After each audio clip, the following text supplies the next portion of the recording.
Nah, itu diantaranya ya, berarti pada Caesar Chippers ya, yang tadi didistribusikan dengan sebuah dengan pergeseran huruf tertentu, berarti jumlah pergeseran itu menjadi kunci pada Caesar Chippers ya, sehingga kita bisa membuat notasi matematis untuk proses enkripsi sehingga diperoleh ciphertext, yaitu proses enkripsi dari plain text itu sama dengan plain text ditambah K.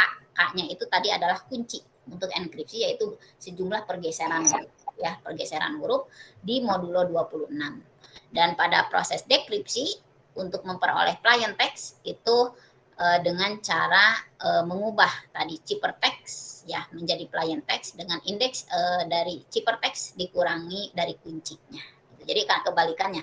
Kalau enkripsi itu plus, berarti kalau dekripsi min. Berarti kalau nanti misalkan didistribusikan ke kiri ya berarti artinya di sininya itu min ya gitu.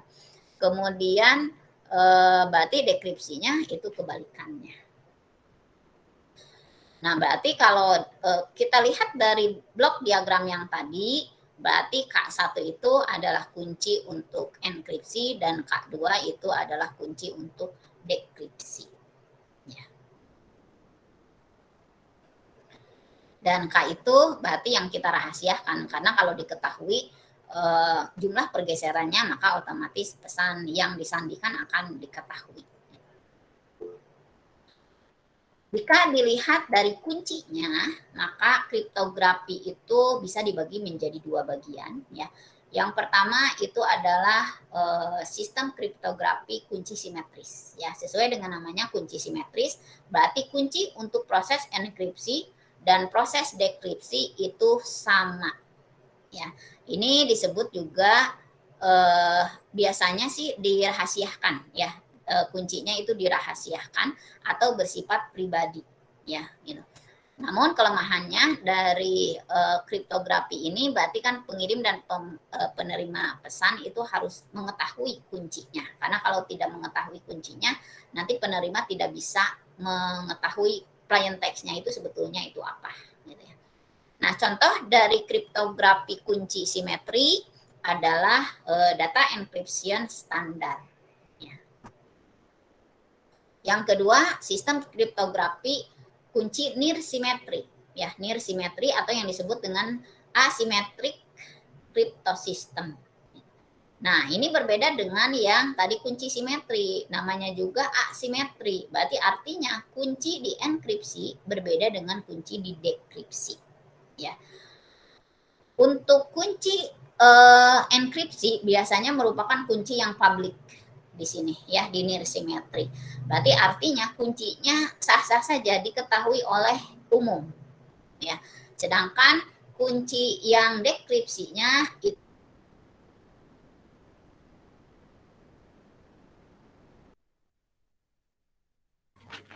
Bu, suaranya hilang, Bu. Halo, suaranya hilang, Bu.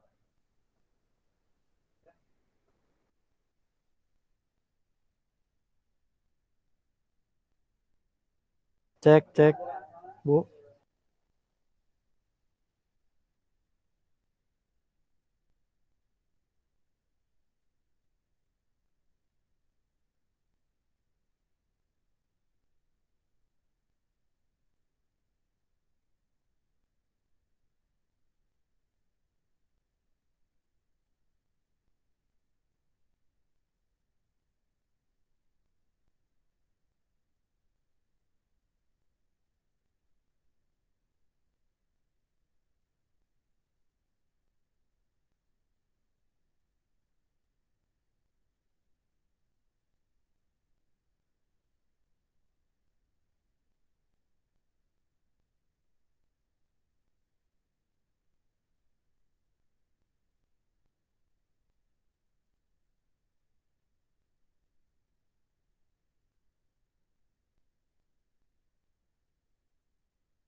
Kedengaran suaranya?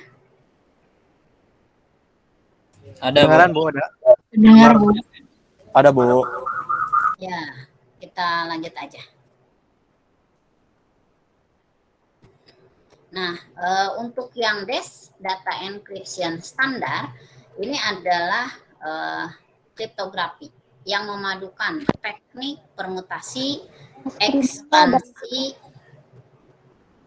Oh, belum ya? Belum share screen. Karena tadi terputus. Belum, Bu. Ya, proses. Ada kan?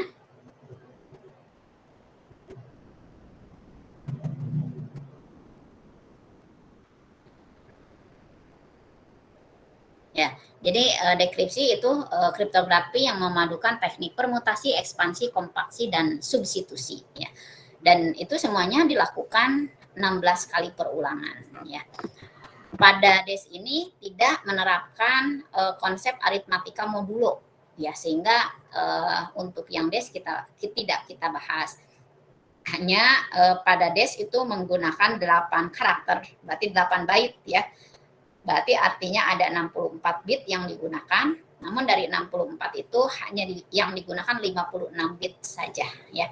Berarti artinya ada sekitar 2/56 password, kemungkinan password yang digunakan, ya, gitu. Sehingga untuk mengetahui tadi kuncinya itu apa, gitu ya, passwordnya itu apa, harus mencoba-coba sebanyak ini, gitu ya. Sehingga apabila digunakan 1 juta prosesor, ya, gitu, dengan bekerja secara bersama-sama, secara paralel, dan diasumsikan bahwa 1 detik itu dapat dicoba 1 juta kemungkinan kunci, maka berarti membutuhkan waktu sekitar 2.284 tahun untuk mengetahui, ya, atau mengetahui kunci yang benarnya atau menemukan kunci yang benarnya, gitu. Ya. Tapi tidak kita bahas. Yang kita bahas ini, ya, RSA, Ripes, Samir, dan Adleman. Ini adalah peneliti dari MIT, ya. Pada RSA ini adalah contoh dari kriptografi sistem asimetrik. Berarti di sini berarti kunci enkripsi sama dekripsinya itu berbeda, ya.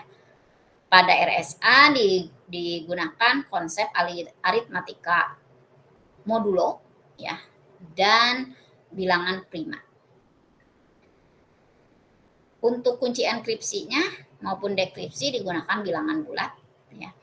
Dan di sini tadi sudah disampaikan enkripsinya itu tidak dirahasiakan, tapi untuk yang dekripsinya bersifat privat, ya. Kemudian kunci dekripsi itu dibangkitkan dari bilangan prima bersama-sama dengan kunci enkripsi, ya. Jadi dekripsi itu dibangkitkan dari bilangan prima bersama-sama dengan enkripsinya. Jadi ditentukan juga oleh enkripsinya, kunci enkripsinya, gitu. Nah, kunci dekripsi diperoleh dengan memfaktorkan sebuah bilangan atau suatu bilangan non prima menjadi faktor primanya, ya. Jadi memfaktorkan bilangan non prima menjadi faktor primanya, ya. Jadi faktornya itu harus bilangan prima, ya, dari bilangan non prima itu, gitu. Nah, kekuatan RSA itu dari memfaktorkan ini, ya, memfaktorkan. Untuk bilangan yang sangat besar belum ada algoritma yang mampus untuk mencari faktor prima dari suatu bilangan, ya. Nah, pada RSA ada 3 bagian. Yang pertama itu membangkitkan pasangan kunci, ya, yaitu membangkitkan pasangan kunci enkripsi dan dekripsi. Yang kedua adalah proses enkripsi, dan yang ketiga adalah proses dekripsi, ya. Jadi membangkitkan pasangan kunci, enkripsi, dan dekripsi. Untuk pembangkitan pasangan kunci, yang pertama kali dilakukan adalah memilih 2 buah bilangan prima sembarang, ya. Jadi kita harus memilih bilangan prima sembarang, ya, 2 buah bilangan prima sembarang. di mana untuk yang A, untuk yang pertama kita sebut aja itu adalah variabel untuk variabel A, bilangan untuk variabel A, dan yang kedua untuk variabel B. Setelah kita memilih dua buah bilangan prima sembarang, Julfa, berikutnya yang harus kita lakukan adalah menghitung N, di mana N itu hasil perkalian dari A dan B, hasil perkalian dari dua buah bilangan prima tersebut. Ya. Setelah N diketahui, kita harus mencari M, di mana M diperoleh dengan cara mengurangi A dan B dengan masing-masing angka 1. Jadi A dikurangi 1, B dikurangi 1. Ya. Kemudian dikalikan. Hasilnya itu dikalikan. Itu menghasilkan M. Ya. Setelah M diketahui, maka A dan B boleh dihapus. Ya. Tadi kan A dan B itu harus dirahasiakan. Misalkan kita hapus aja biar orang lain tidak tahu. Ya, gitu. Kemudian setelah M diketahui, berikutnya kita menentukan E, di mana E ini ada bilangan yang dijadikan kunci untuk proses enkripsi, yaitu bilangan bulat, ya, bilangan bulat yang relatif prima terhadap M. Masih ingat ya minggu yang lalu, bilangan bulat yang relatif prima terhadap M. Berarti PBB antara E dan M harus sama dengan 1. Berarti bilangan pembagi untuk E dan M yang samanya itu hanya angka 1, yang lainnya tidak ada yang sama. Ya, karena relatif prima. Gitu. Setelah E diketahui, berikutnya kita bisa mencari D, yaitu kunci privat untuk proses dekripsi. Ya, kita masih ingat kemarin pada kekongruenan di aritmatika modulo. Modulo M itu bisa kita tulis, ini bisa kita tulis menjadi 1 plus K dikalikan M. Ya, gitu. Jadi E dikalikan D kongruen dengan 1 modulo M bisa kita ubah menjadi E dikalikan D itu kongruen dengan 1 ditambah K dikalikan M. Gitu. Berarti kalau E kali D itu kongruen, ini sama dengan ya, sama dengan 1 ditambah K kali M, maka kita bisa mencari D. Berarti D itu sama dengan 1 ditambah KM dibagi E. Ya, sehingga kunci D juga dipengaruhi oleh E. Ya. Yang kedua, proses enkripsi. Apa yang harus dilakukan pada proses enkripsi? Yang pertama itu membagi pesan itu menjadi beberapa blok. Kenapa harus dibagi dalam beberapa blok? Ya, untuk memudahkan kita menentukan ciphertextnya, ya, gitu. Bagaimana cara membaginya? Cara membaginya itu masing-masing blok itu besarnya tidak boleh keluar dari rentang ini. Ya. Jadi minimalnya itu 0 dan maksimalnya N-1. Ya, gitu. Kemudian setelah masing-masing plain text itu dibagi menjadi beberapa blok, berikutnya berarti kita tentukan ciphertextnya. Ya, ciphertextnya menggunakan rumus yang ini. Berarti C ke I, berarti ciphertext blok pertama atau blok ke I sama dengan plain text blok ke I dipangkatkan kunci enkripsi di modulo N. Ya, gitu. Setelah semuanya diketahui, berarti kita bisa mendapatkan ciphertextnya. Berarti gabungan dari masing-masing ciphertext itu. Ya. Nah, sekarang bagaimana di dekripsi? Ya, di dekripsi berarti kebalikannya. Kita harus mengganti ciphertext mengubah ciphertext menjadi plain text, ya. Rumusnya yang mana? Ya, kebalikan yang ini aja. Berarti plain text ke I itu sama dengan ciphertext ke I dipangkatkan D di modulo N. Ya. Ini ada di UAS, ya, ada di UAS tapi nggak tahu di kelas mana, ya, gitu. Atau bisa jadi di semua kelas ada, ya. Gitu. Nah, di mana D itu adalah kunci dekripsi, gitu ya. Nah, contoh misalkan enkripsikan pesan hari ini menggunakan algoritma RSA. Ya, berarti yang pertama yang kita lakukan adalah membangkitkan sepasang kunci, yaitu kunci enkripsi dan kunci dekripsi. Awalnya atau diperoleh dengan kita ambil dulu dua buah bilangan prima sembarang. Misal kita ambil 71 dan 47, ya, gitu, dua buah bilangan prima sembarang. Tapi pada kenyataannya di sini harus bilangan yang sangat besar, yang lebih dari 100 digit. Ya, yang harus lebih dari 100 digit gitu. Nah, kemudian setelah mengambil atau menentukan dua buah bilangan prima, kita hitung N. Berarti hitung di N itu hasil perkalian A dan B, berarti 47 kali 71 hasilnya adalah 3.337, ya gitu. Kemudian hitung M. M itu A dikurangi 1 dikalikan B dikurangi 1. Berarti 46 kali 70 karena 47 dikurangi 1 dikalikan 71 dikurangi 1. Hasilnya adalah 3.220, ya gitu. Nah, setelah diketahui M, kita tentukan E. E itu adalah sembarang bilangan bulat yang relatif prima terhadap M, ya, relatif prima terhadap M, yang PBB-nya itu adalah 1 dengan 3.220. Ya, misal kita ambil aja 79. Jadi pembagi besar bersamanya itu hanya angka 1 antara 79 dengan 3.220. Ya, gitu. Nah, sehingga nanti kunci E-nya itu nanti bisa berbeda-beda tiap orang gitu. Ya, tidak akan sama percis gitu, karena kita bisa mengambil bilangan bulat berapa saja, yang jelas asal PBB-nya itu dengan M itu adalah 1. Gitu. Kemudian setelah E ditentukan, maka kita bisa saja mempublikasikan kunci enkripsinya dan nilai N ke publik.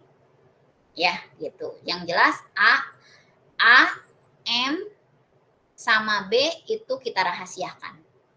Ya, gitu. Kemudian berikutnya hitung kunci dekripsinya. Kunci dekripsi dengan rumus yang tadi, D itu sama dengan 1 ditambah KM dibagi E. Berarti M-nya ini 3.220, E-nya itu 79. Ya, gitu. Terus berapa D-nya? Ya, berarti kita harus mensubsid K itu. Misalkan mulai dari angka 1. Kalau angka 1 berarti nanti 3.221. Dibagi 79. Menghasilkan bilangan bulat enggak? Sampai diperoleh D itu berupa bilangan bulat.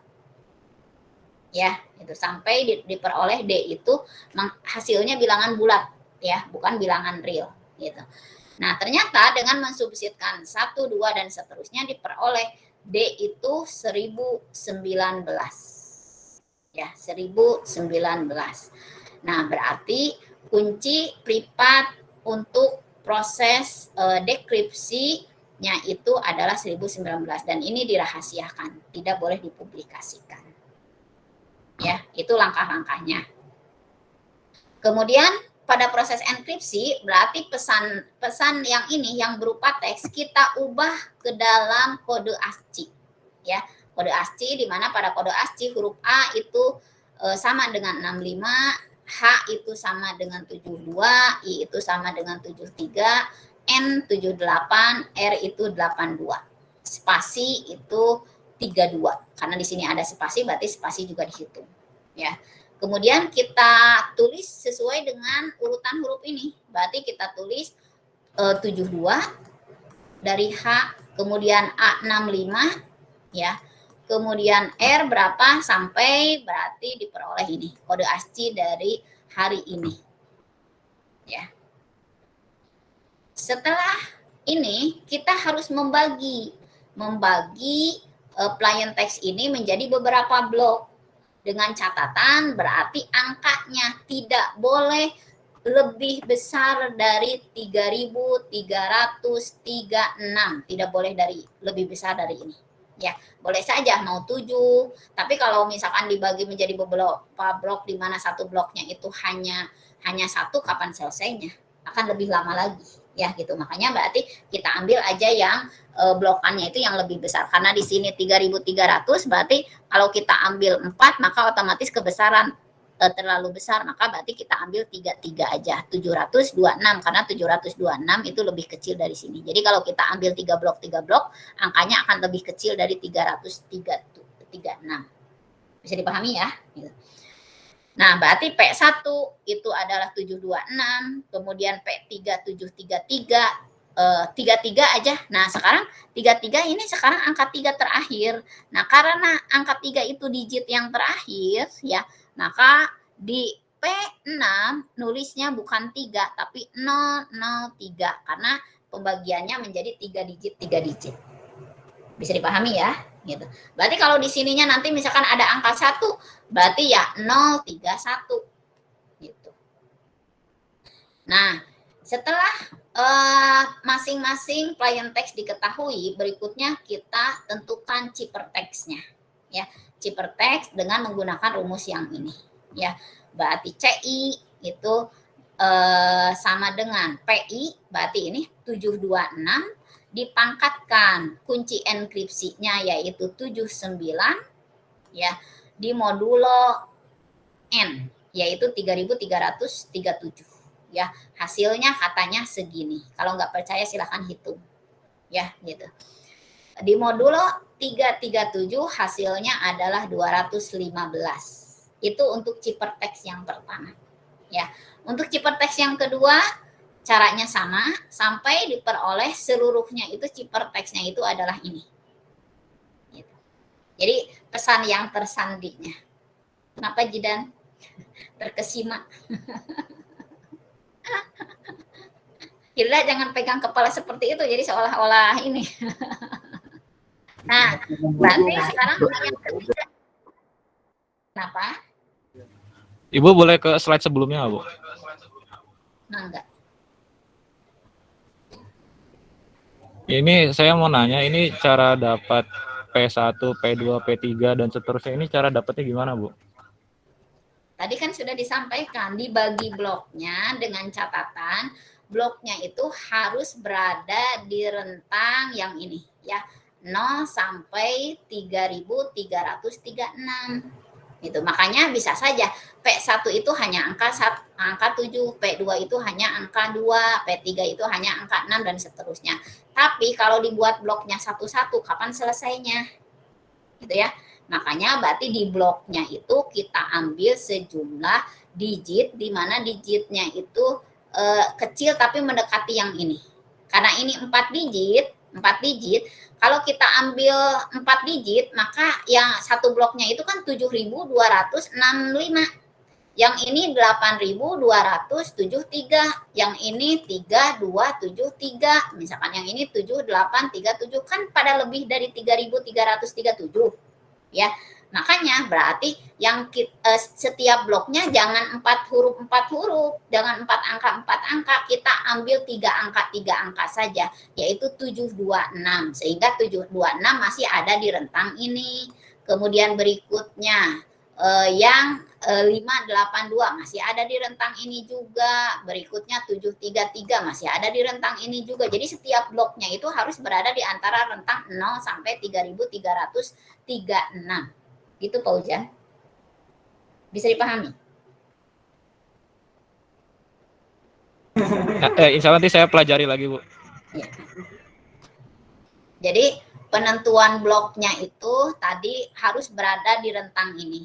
Ya gitu, berarti kita ambil berapa huruf itu jangan sampai melebihi ini. Jadi tadi boleh misalkan mau 22 ya silahkan gitu, tapi kalau 22 berarti kan blokannya makin banyak, berarti artinya kita harus mencari ciphertext-nya itu lebih banyak lagi gitu. Makanya berarti blokannya berarti ambil aja yang mendekati ini, tapi masih kurang dari sini, berarti kita ambil 33 aja gitu. Karena kalau diambil 4 huruf setiap bloknya angkanya lebih besar dari 3336. Kan ketentuannya harus berada di antara 0 sampai 3336. Jadi P1 itu angkanya tidak boleh besar, lebih besar dari 3336. Ada lagi? Tidak ada.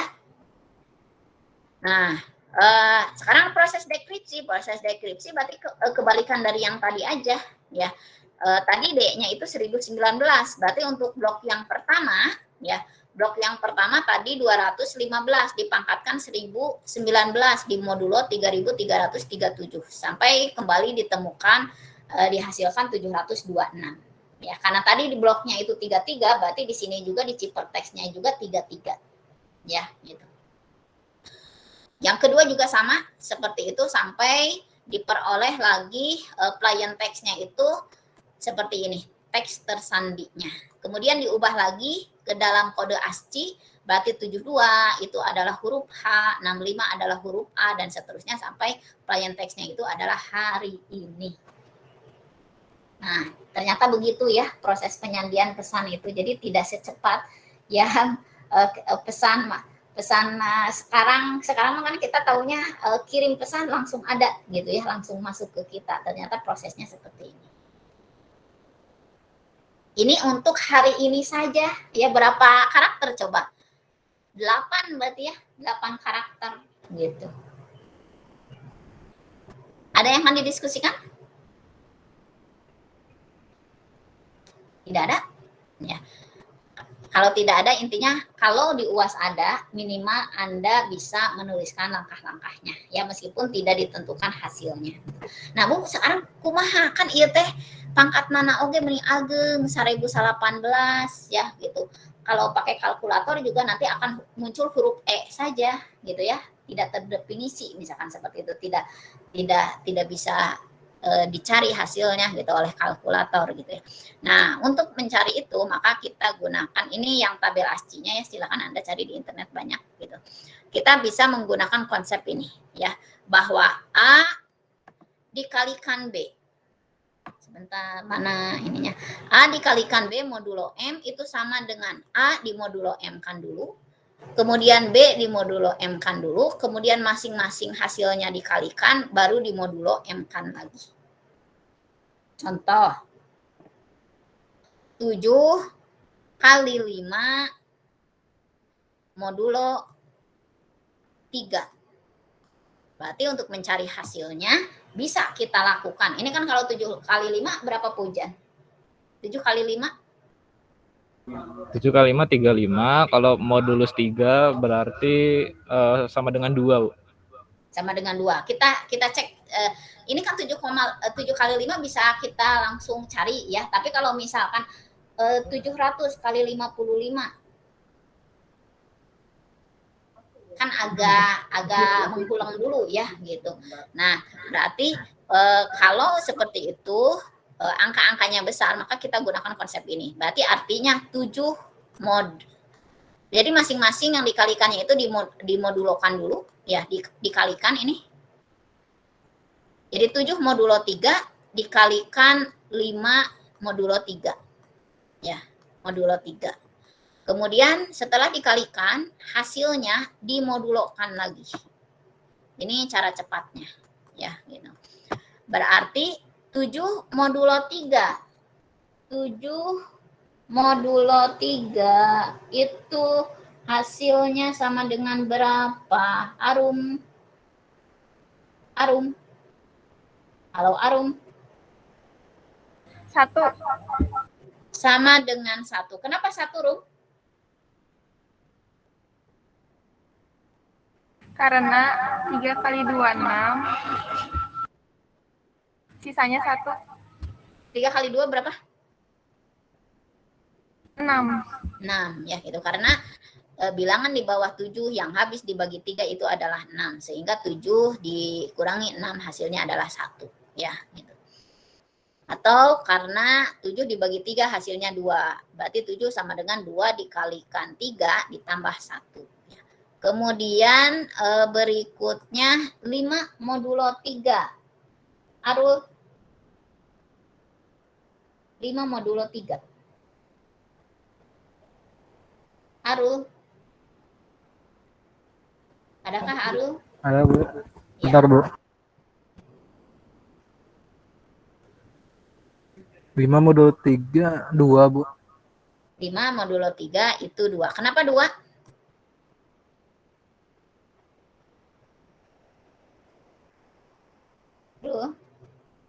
Rul, kenapa 2, Rul? Bentar, Bu.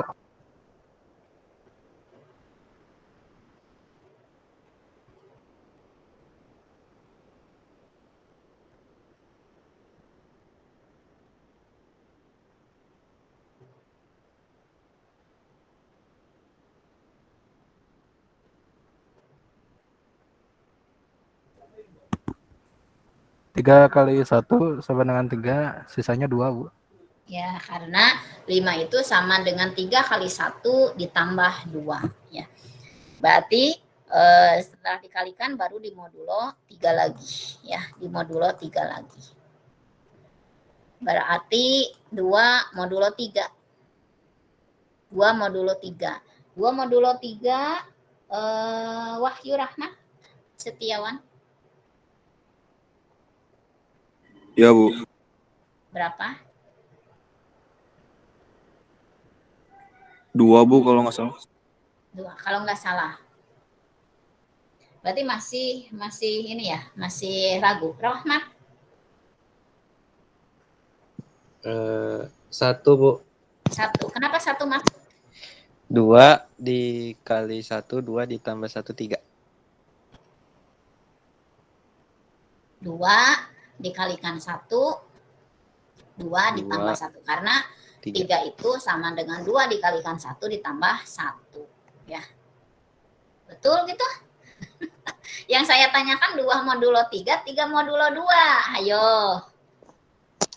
2 modulo 3, Bu. 2 modulo 3, Rohmat itu punya apel 2. Mau dikasihin ke 3 orang. Bisa nggak ngebagi? Enggak. Nggak bisa. Berarti jadi mau ngebaginya? Enggak. Nggak jadi. Berarti kan terjadi itu. Berarti apelnya ayah seberiji. 2. Ayah 2. Berarti sisanya seberiji. 2, Bu. Ya 2.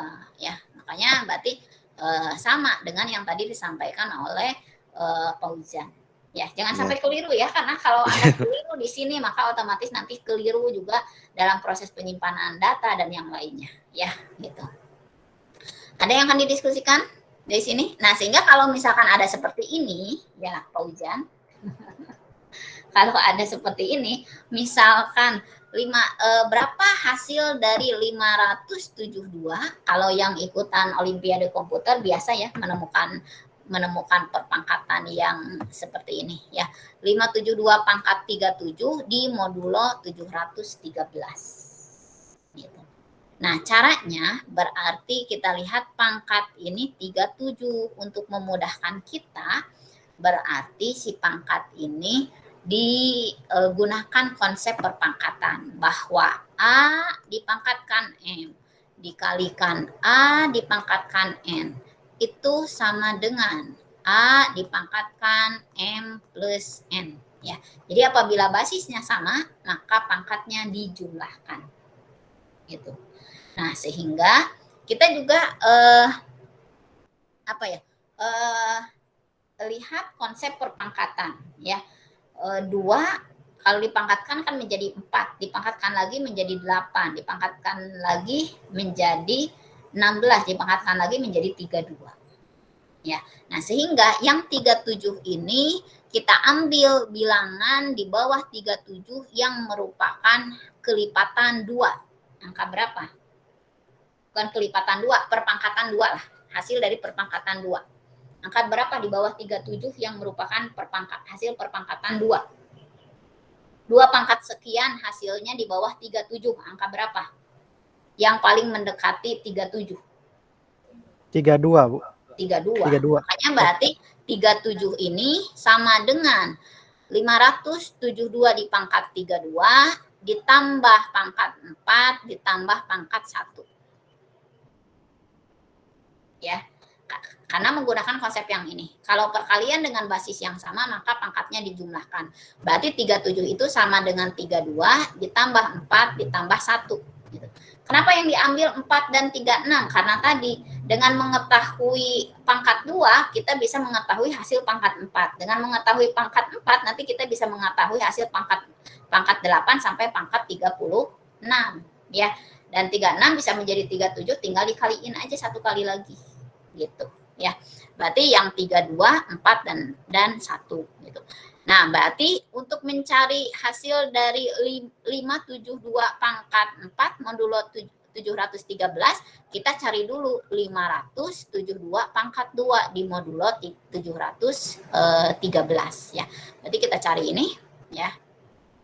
Berarti kita pangkatkan 572 hasilnya segini katanya ya. Kemudian modulo 713 713. Berarti cari bilangan di bawah 300 2718 yang habis dibagi 713. Hasilnya adalah 630.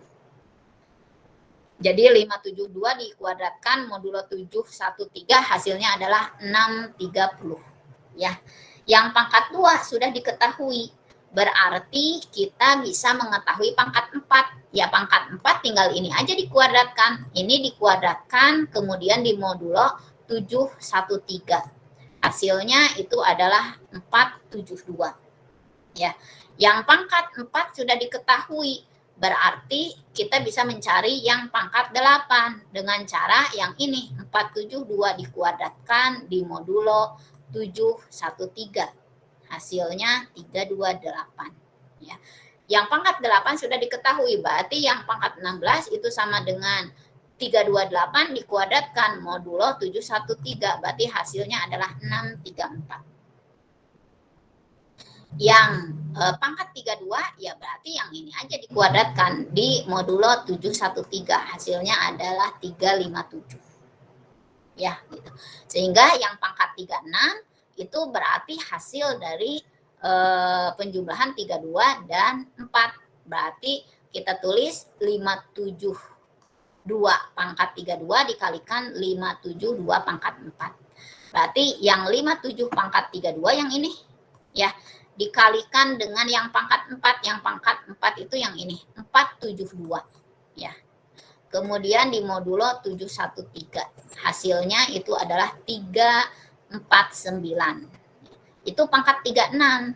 Berarti pangkat 37 ya tinggal dikalikan aja dengan 572. Hasilnya itu adalah ini ya. Totalnya adalah 701. Gitu. Itu cara cepat untuk makanya tadi kalau misalkan pangkat 1000 pangkat 19 ya berarti 1000 jauh ya. 516 aja, 528 karena kan ya 1024 2 pangkat 10 itu ya gitu. Itu diantaranya untuk yang mencari hasil modulo dengan perpangkatan yang besar. Nah kekuatan dan keamanan untuk yang RSA itu terdapat pada tingkat kesulitan dalam memfaktorkan bilangan tadi ya menjadi faktor primanya gitu, yaitu memfaktorkan N menjadi A dan B karena tadi A dan B-nya itu adalah bilangan yang lebih dari 100 digit ya sehingga N-nya itu bilangan yang lebih dari 200 digit gitu. Kalau berdasarkan kalkulasi sih katanya akan sekitar 4 miliar tahun ya untuk mendapatkan kunci yang benarnya gitu. Dari algoritma atau kriptografi RSA ini. Nah, makanya RSA sampai sekarang masih direkomendasikan karena belum ada algoritma yang mangkus ya yang dapat memfaktorkan bilangan yang besar sampai sekarang. Sampai sini ada yang akan didiskusikan tidak? Tidak ada.